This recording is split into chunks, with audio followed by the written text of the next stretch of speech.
محمد بن عبد الوہاب کو اپنی تعلیمات پھیلانے کی اجازت ملی، جس میں وہ محمد بن سعود کی حکومت کو مذہبی جواز یعنی لیجیٹمیسی دیں گے، اور بدلے میں وہ اپنی سیاسی اور فوجی طاقت سے محمد بن عبد الوہاب کی حفاظت کریں گے۔ یہ تھا مذہب اور سیاست کا، تلوار اور نظریے کا ملاپ، ایک بہت طاقتور فیوژن جس نے آل سعود اور آل شیخ کو ہمیشہ کے لیے ایک دوسرے سے ملا دیا، اور اسی اتحاد نے بنائی پہلی سعودی ریاست۔ سعودی اور وہابی لشکر نے جہاد کا آغاز کیا، ایک کے بعد دوسرے قبیلے کو ہراتے گئے اور کئی علاقوں پر قبضہ کر لیا، یہاں تک کہ 1803 میں مکہ اور مدینہ پر بھی قابض ہو گئے۔ یہ دیکھ کر سلطنت عثمانیہ میں بڑا ریاکشن پیدا ہوا، جو تقریباً 300 سالوں سے مکہ اور مدینہ پر حکومت کر رہی تھی۔ تب سلطنت نے اپنے مصری گورنر محمد علی پاشا کو بھیجا، جس کی فوج نے بالآخر پہلی سعودی ریاست کا خاتمہ کر دیا، دریا کھنڈر بن گیا۔ آل سعود نے شہر واپس لینے کی کوششیں بھی کی، کچھ کامیابی اور ناکامی بھی ہوئی، لیکن حقیقت یہ ہے کہ وہ ایک پاورفل اسٹیٹ نہیں بن سکے، یہاں تک کہ 20ویں صدی کے آغاز میں 1902 میں آل سعود میں ایک بچے نے جنم لیا، جس کا بچپن کویت میں جلا وطنی میں گزرا تھا، لیکن اس کی آنکھوں میں وہ خواب زندہ تھا، اپنے بزرگوں کی سلطنت دوبارہ حاصل کرنے کا خواب۔ اس کا نام تھا عبدالعزیز ابن سعود۔ انہوں نے 1902 میں صرف 27 سال کی عمر میں وہ کارنامہ انجام دیا کہ سن کر یقین نہیں آتا۔ 15 جنوری 1902 کو عبدالعزیز نے صرف 40 ساتھیوں کو لے کر رات کے اندھیرے میں ریاض پر حملہ کر دیا، اور حیرت کی بات یہ کہ شہر پر قبضہ بھی کر لیا۔ سوچیں، ایک نوجوان جلا وطن شہزادہ صرف 40 بندوں کے ساتھ، یہ کوئی فلمی کہانی نہیں، یہ حقیقت ہے، اور یہیں سے آغاز ہوا موجودہ اور تیسری سعودی ریاست کا۔ عبدالعزیز کی کہانی ہمیں بتاتی ہے کہ عزم، جرت، بہادری اور ویژن کلیئر ہو تو ناممکن کو ممکن بھی بنایا جا سکتا ہے، چاہے آپ کے پاس وسائل کتنے ہی کم کیوں نہ ہو۔ بہرحال ریاض پر قبضہ ہو گیا، اور یہ تو بس ایک سٹارٹ تھا۔ عبدالعزیز کو اچھی طرح پتا تھا کہ پورے عرب کو یونائٹ کرنے کے لیے صرف بہادری کافی نہیں، اس کے لیے انہیں اور طاقت چاہیے، ایسی طاقت جس کے پاس آئیڈیالوجی بھی ہو، اور یہ طاقت انہیں ملی اخوان کی شکل میں۔ یہ اخوان کون تھے؟ یہ تھے صحرا کے سخت جان اور تگڑے بدو۔ وہ محمد بن عبد الوہاب کی توحید کی تعلیمات سے انسپائر ہو کر ایسے بن چکے تھے کہ موت کو بھی اپنے لیے انعام سمجھتے تھے۔ ان کے لیے یہ صرف زمین کی جنگ نہیں تھی، یہ ایک جہاد تھا۔ تو ابن سعود کی پولیٹیکل لیڈرشپ اور اخوان کی جنگی صلاحیت ایک ڈیڈلی کمبینیشن بن گیا، ایسا طوفان بن گیا جس نے صرف 2 دہائیوں میں پورے عرب کا نقشہ بدل دیا۔ ایک کے بعد ایک قبیلہ ہارتا چلا گیا، شہر پر شہر فتح ہوتے چلے گئے، اور ابن سعود کے قدم آگے بڑھتے چلے گئے، یہاں تک کہ انہوں نے مکہ اور مدینہ بھی فتح کر لیا۔ 1925 میں ابن سعود نے مکہ میں حسین ابن علی کی گورنمنٹ کا خاتمہ کر دیا۔ یہ وہی شریف مکہ تھے جنہوں نے برطانیہ کے آشیرواد کے ساتھ سلطنت عثمانیہ کے خلاف بغاوت کی تھی۔ اب اسلام کے 2 مقدس ترین شہر ابن سعود کے پاس تھے، اور اس کامیابی نے انہیں ایک قبائلی سردار سے پورے عالم اسلام کا ایک اہم رہنما بنا دیا۔ لیکن یہاں آیا کہانی میں ایک ڈرامائی موڑ۔ وہ اخوان جنہوں نے سلطنت کو بنانے میں ابن سعود کا ساتھ دیا، اب خود ان کے لیے سب سے بڑا خطرہ بن گئے۔ لیکن کیوں؟ کیونکہ وہ ہر قسم کے ماڈرنزم کے خلاف تھے، یہاں تک کہ ٹیلی فون اور گاڑیوں کے بھی۔ وہ کسی بھی غیر مسلم حکومت سے معاہدے کو بھی مذہب کے خلاف سمجھتے تھے۔ جب 1927 میں ابن سعود نے سعودی عرب کی سرحدیں موجودہ باؤنڈریز تک پہنچا دیں تو انہوں نے قدم آگے بڑھانا بند کر دیے اور برطانیہ کے ساتھ ایک معاہدہ کر لیا۔ اخوان کو یہ بات بالکل پسند نہیں آئی۔ وہ چاہتے تھے کہ عراق اور اردن کو بھی فتح کیا جائے، جو اس وقت برطانیہ کے قبضے میں تھے۔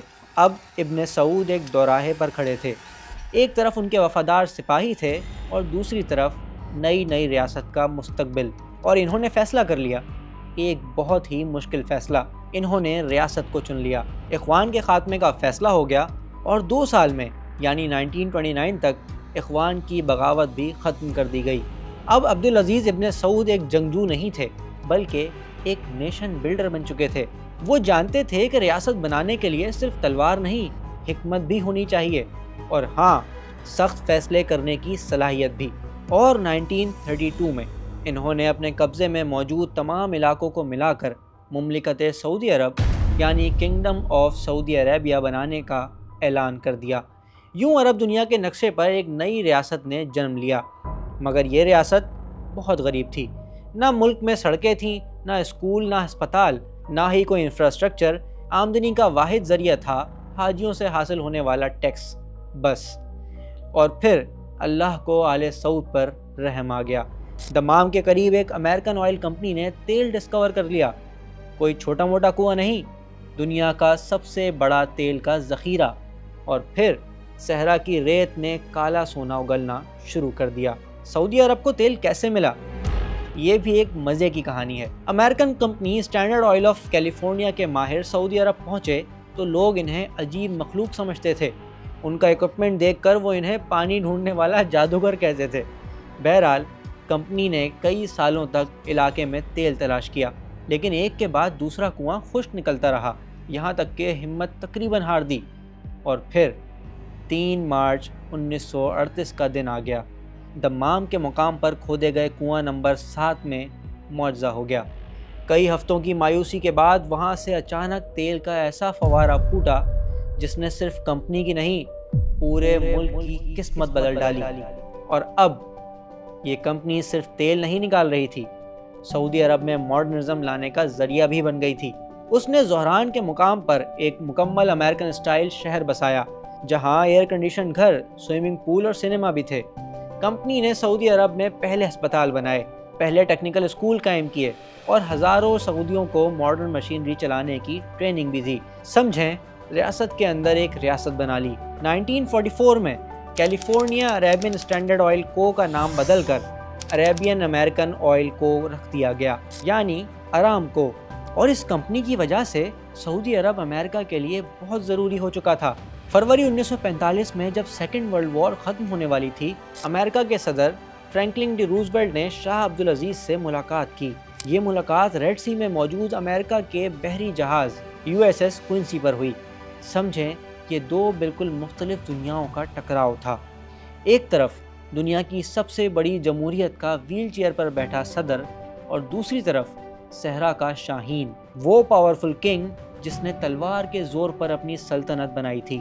بہرحال اس ملاقات میں ایک ایسے معاہدے کی بنیاد رکھی گئی جو آج تک موجود ہے، یہ کہ امریکہ سعودی رائل فیملی کی سلامتی اور حفاظت کو یقینی بنائے گا، اور بدلے میں سعودی عرب امریکہ اور ویسٹرن ورلڈ کو تیل فراہم کرنے کی ضمانت دے گا۔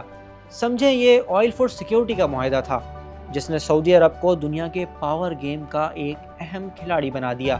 شاہ عبدالعزیز نے 1953 میں اپنی موت تک سعودی عرب پر حکومت کی، اور ان کے بعد بادشاہ بنے ان کے بیٹے سعود بن عبدالعزیز، جو ایک اچھے حکمران بالکل بھی ثابت نہیں ہوئے۔ ان کے دور میں ملک قرضوں میں ڈوبنے لگا، ایک بحران پیدا ہو گیا، شاہی خاندان میں بے چینی پھیل گئی، اور جب لگا کہ کہیں سعود اپنے باپ کی بنائی ہوئی سلطنت تباہ نہ کر دے، تب شاہی خاندان نے ایک بہت بڑا اسٹیپ اٹھا لیا۔ 1964 میں سعودی عرب کے شاہی خاندان نے کنگ سعود کو ڈسپوز کر دیا، اور ان کی جگہ ان کے چھوٹے بھائی ولی عہد فیصل بن عبدالعزیز کو بادشاہ بنا دیا۔ یہ سعودی عرب کی تاریخ میں ایک فیصلہ کن موڑ ثابت ہوا، کیونکہ فیصل اپنے بھائی کے بالکل الٹ تھے، بہت ہی ذہین، قابل، ایماندار اور دور اندیش رہنما۔ انہوں نے آتے ہی ملک کو بحران سے نکال لیا، شاہی اخراجات کم کیے، کرپشن کو کنٹرول کیا، اور تیل کی دولت کو پہلی بار سسٹمیٹک انداز میں ترقی کے لیے استعمال کیا۔ ان کے دور میں سعودی عرب نے ماڈرنزم کی طرف پہلا ریل سٹیپ بھی اٹھایا۔ لڑکیوں کے لیے اسکول کھولے گئے، یونیورسٹیز بنائی گئیں، ہسپتال قائم ہوئے، اور ملک بھر میں جدید انفراسٹرکچر تعمیر کیا گیا۔ لیکن شاہ فیصل کی عزت صرف اس لیے نہیں تھی، ان کے احترام کی اصل وجہ تھی کہ انہوں نے عملاً دکھا دیا وہ پورے عالم اسلام کے لیڈر ہیں۔ وہی تھے جنہوں نے مصر کے جمال عبد الناصر کی عرب قوم پرستی کے مقابلے میں اسلامی اتحاد کا نعرہ لگایا۔ وہی تھے جنہوں نے دنیا بھر کے مسلمان ملکوں کو متحد کر کے Organisation of Islamic Cooperation OIC کی بنیاد رکھی، اور سب سے بڑھ کر وہ فلسطین کے بہت بڑے حامی تھے۔ بیت المقدس کی آزادی شاہ فیصل کا خواب تھا، اور یہی وجہ ہے کہ پوری مسلم ورلڈ میں ان کی بہت عزت کی جاتی تھی، خاص طور پر پاکستان میں۔ ہمارے ملک میں کوئی بڑا شہر ایسا نہیں جہاں شاہ فیصل کے نام سے کوئی جگہ یا عمارت نہ ہو۔ پاکستان کا تیسرا سب سے بڑا شہر فیصل آباد تک انہی کے نام پر ہے۔ قومی مسجد اسلام آباد کی فیصل مسجد بھی ان کے نام پر، اور کراچی کی سب سے اہم سڑک شارع فیصل اور کئی علاقے بھی ان کے نام پر ہیں۔ لیکن یہ عزت، یہ مقام شاہ فیصل کو صرف اس لیے نہیں ملا کہ وہ سب مسلمانوں کو ساتھ لے کر چلنے والے لیڈر تھے، بلکہ اس لیے ملا کیونکہ وہ ایک بہادر اور جرت مند آدمی تھے۔ ہوا یہ کہ 1973 میں مصر اور شام نے اسرائیل سے اپنے علاقے واپس لینے کی کوشش کی۔ آج کی طرح امریکہ اور پوری مغربی دنیا نے تب بھی کھل کر اسرائیل کا ساتھ دیا۔ تب شاہ فیصل نے وہ قدم اٹھایا جو کوئی ایکسپیکٹ نہیں کر رہا تھا۔ انہوں نے تیل کو ہتھیار کے طور پر استعمال کرنے کا فیصلہ کر لیا۔ لیکن کیسے؟ ایسے کہ سعودی عرب اور تیل پیدا کرنے والے دوسرے عرب ملکوں نے اعلان کیا کہ وہ ان تمام ملکوں کی آئل سپلائی بند کر دیں گے جو اسرائیل کی مدد کریں گے، اور ساتھ ہی آئل پروڈکشن میں بھی کمی کر دی۔ اس ایک فیصلے نے پوری دنیا میں تہلکہ مچا دیا۔ آئل پرائسز تو آسمان پر پہنچ گئیں۔ امریکہ اور یورپ میں پیٹرول پمپوں پر لمبی لائنز لگ گئیں، فیکٹریز بند ہو گئیں اور ان کی معیشت تباہی کے دہانے پر پہنچ گئی۔ یہ تھا آئل شاک آف 1973، شاہ فیصل کا ماسٹر اسٹروک۔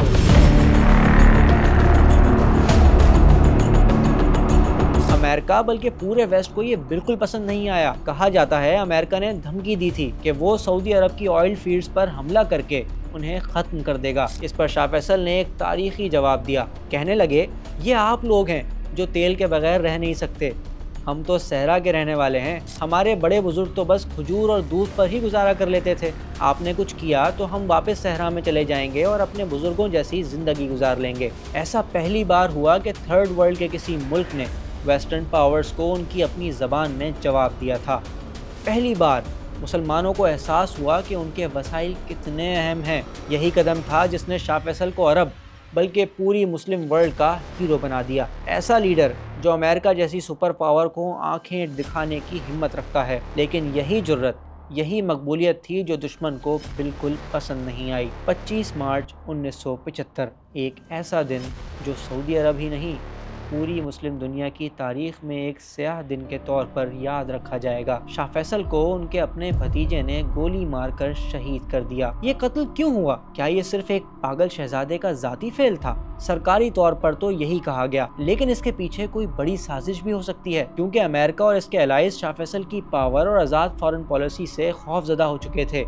انہیں ڈر تھا کہ کہیں وہ ایک مرتبہ پھر تیل کو ایز اے ویپن استعمال نہ کریں تو ہو سکتا ہے انہیں راستے سے ہٹا دیا گیا ہو۔ بہرحال شاہ فیصل کی موت سے سعودی عرب اور پوری مسلم دنیا ایک عظیم اور بہادر رہنما سے محروم ہو گئی، اور سعودی عرب پھر کبھی اتنی بہادری کے ساتھ مسلم ورلڈ کو لیڈ نہیں کر پایا۔ شاہ فیصل کے بعد ان کے بھائی شاہ خالد کا دور آیا، ایسا دور جس میں دنیا اور مڈل ایسٹ بھی بہت تیزی سے بدل رہے تھے۔ 1979 میں افغان جہاد کا آغاز ہوا، لیکن اسی سال ایران کا انقلاب اور پھر شرپسندوں کے خانہ کعبہ پر قبضے جیسا واقعہ ہوا، جس کے بعد مسلم ورلڈ میں سعودی خاندان کے انفلوئنس پر سوال پیدا ہونے لگا۔ ان مشکل حالات میں 1982 میں شاہ فہد بن عبدالعزیز نے اقتدار سنبھالا، جن کا 23 سالہ دور سعودی عرب کی ہسٹری کا گولڈن پیریڈ کہلاتا ہے۔ اس زمانے میں تیل کی قیمتیں آسمان پر تھیں، ملک پر دولت کی بارش ہو رہی تھی، لیکن شاہ فہد نے اس دولت کو ضائع نہیں کیا۔ انہوں نے سعودی عرب کو ایک ماڈرن اسٹیٹ بنانے پر خرچ کیا، دنیا کی بہترین موٹر ویز بنائیں،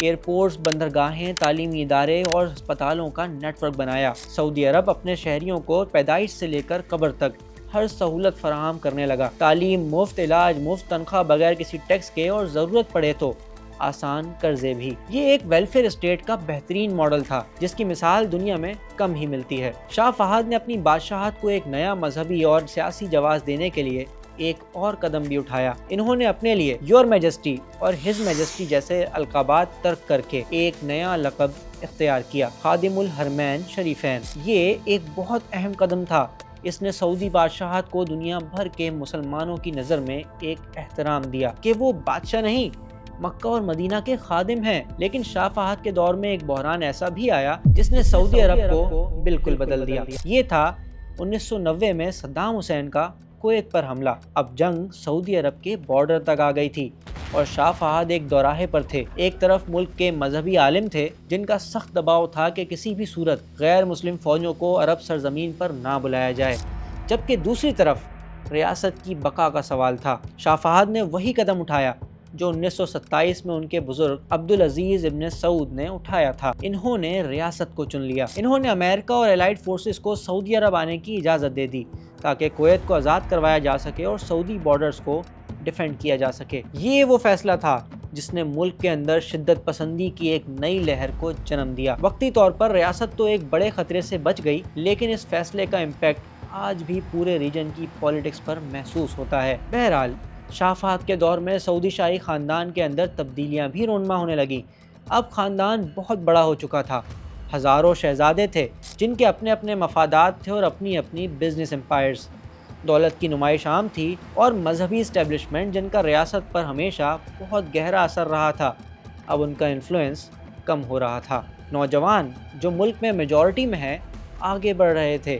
سعودی عرب میں بظاہر تو سکون تھا، لیکن اندر ہی اندر ایک لاوا پک رہا تھا۔ 2015 میں شاہ عبداللہ کا انتقال ہو گیا اور ان کے بھائی سلمان بن عبدالعزیز نئے بادشاہ بنے۔ مگر ایک منٹ، کہنے کو تو وہ دنیا کے موسٹ پاورفل کنگ بنے، لیکن اصل طاقت ان کے ہاتھ میں نہیں تھی۔ یہ تھی ان کے بیٹے محمد بن سلمان کے ہاتھ میں، یعنی MBS کے ہاتھ میں، جنہوں نے آتے ہی سعودی عرب کی سست اور ٹریڈیشنل پولیٹکس کو جیسے فاسٹ فارورڈ پر لگا دیا۔ آتے ہی وہ تمام اصول اور روایات توڑنا شروع کر دیں جو ایک صدی سے سعودی عرب کا ہال مارک تھی، اور اس کی سب سے بڑی مثال تھی نومبر 2017 کی وہ رات۔ سعودی عرب کے طاقتور ترین لوگ آرام سے سو رہے تھے جب MBS نے ایک ایکشن لیا۔ انہوں نے ریاض کے مشہور زمانہ رٹز کارلٹن ہوٹل کو سیل کر دیا، اور پھر درجنوں شہزادوں میں دنیا کے امیر ترین لوگ بھی شامل تھے، حاضر سروس وزیر بھی اور بڑے بڑے بزنس مین بھی۔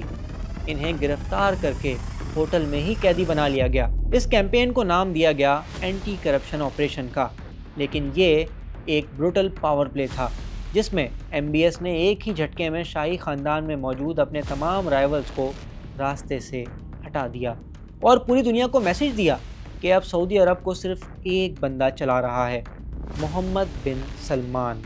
آج MBS کے پاس ہے سعودی عرب کو بدلنے کا بہت ایمبیشیس پلان، ویژن 2030۔ اس پلان کا مقصد کیا ہے؟ سعودی اکانومی کی تیل پر ڈیپینڈنسی ختم کرنا، اسے ٹیکنالوجی، ٹورزم اور تفریح کا مرکز بنانا، اور معاشرے کو ماڈریٹ اسلام کی طرف لے جانا۔ اس ویژن کے تحت انہوں نے وہ ریفارمز کی جن کا پہلے ملک میں کوئی سوچ بھی نہیں سکتا تھا۔ عورتوں کو ڈرائیونگ کی اجازت ملنا، بند سنیما گھروں کا کھلنا، ویسٹ سے آنے والے سنگرز کے بڑے بڑے میوزک کنسرٹس، مذہبی پولیس کے اختیارات ختم کرنا، ٹورزم کو بڑھانے کے لیے ویزوں میں آسانی، اور بہت کچھ۔ یہ ایک نئے اور لبرل سعودی عرب کی تصویر تھی جو دنیا کو دکھائی جا رہی تھی۔ محمد بن سلمان کا ویژن 2030 صرف سوشل ریفارمز تک محدود نہیں، اس کا سب سے بڑا اور حیرت انگیز پہلو یہ ہے کہ اس میں وہ میگا پروجیکٹس ہیں جنہیں ہم سائنس فکشن سمجھتے ہیں، جیسا کہ نیوم پروجیکٹ، ریڈ سی کے ساحل پر $500 بلین سے بننے والا مستقبل کا شہر جس میں ہوگا دا لائن، ایک ناقابل یقین پروجیکٹ۔ تصور کیجئے ایسے شہر کا جو 170 کلومیٹر لمبا ہو، لیکن اس کی چوڑائی صرف 200 میٹر ہو، اور یہ شہر بنے گا شیشے کی دیوار کے بیچ۔ نہ شہر میں کوئی سڑک ہوگی نہ کار، بلکہ ضرورت کی ہر چیز 5 منٹ پر اویلیبل ہوگی۔ ایک ٹرین شہر کے ایک کنارے سے دوسرے کنارے تک صرف 20 منٹ میں پہنچا دے گی۔ اس پروجیکٹ کا مقصد ہے نیچر کو محفوظ رکھتے ہوئے 1 کروڑ لوگوں کو گھر دینا۔ پھر قدیہ نام کا ایک فن سٹی بھی ریاض کے قریب بن رہا ہے، جسے مڈل ایسٹ کا ڈزنی لینڈ کہا جا رہا ہے۔ اور دا ریڈ سی پروجیکٹ بھی ہے جو درجنوں جزیروں کو دنیا کی موسٹ لگژریس ٹورسٹ ڈیسٹینیشن بنانا چاہتا ہے۔ لیکن سوال یہ ہے کہ یہ سب کیوں کیا جا رہا ہے؟ اس کا جواب سعودی عرب کی آبادی میں چھپا ہے۔ سعودی عرب کی 70% آبادی 35 سال سے کم عمر کی ہے۔ یہ وہ نوجوان ہیں جو انٹرنیٹ اور سوشل میڈیا کے ذریعے دنیا سے جڑے ہوئے ہیں۔ ویژن 2030 اصل میں اس ینگ جنریشن کے لیے ایک نیا سوشل کانٹریکٹ ہے۔ سعودی گورنمنٹ کا پرانا معاہدہ کیا تھا؟ ریاست آپ کو تیل کی دولت سے حصہ دے گی اور بدلے میں آپ خاموش رہیں گے اور سیاست میں حصہ نہیں لیں گے۔ لیکن MBS کا نیا کانٹریکٹ کہتا ہے ریاست آپ کو نئی جاب اپارچونٹیز، ورلڈ کلاس تفریح اور سماجی آزادی دے گی، اور بدلے میں آپ بادشاہ کے ویژن کے ساتھ مکمل وفاداری کا مظاہرہ کریں گے۔ یعنی یہ پروجیکٹ صرف کنکریٹ کے جنگل نہیں، بلکہ ایک نئی سعودی آئیڈینٹی بنانے کی کوشش ہے کہ سعودی عرب صرف تیل نہیں، صرف قدامت پسندی نہیں، صرف صحرا نہیں، اس سے آگے کچھ اور بھی ہے، ایک نیا سعودی عرب۔ مگر اس نئے سعودی عرب کا ایک اور چہرہ بھی ہے، ایک ایگریسو فارن پالیسی رکھنے والا ملک۔ جب MBS ڈیفنس منسٹر بنے تو انہوں نے 2015 میں یمن کے حوثی باغیوں کے خلاف ایک زبردست جنگ شروع کر دی جو آج تک جاری ہے۔ اس جنگ نے یمن کو بدترین کرائسس میں دھکیلا۔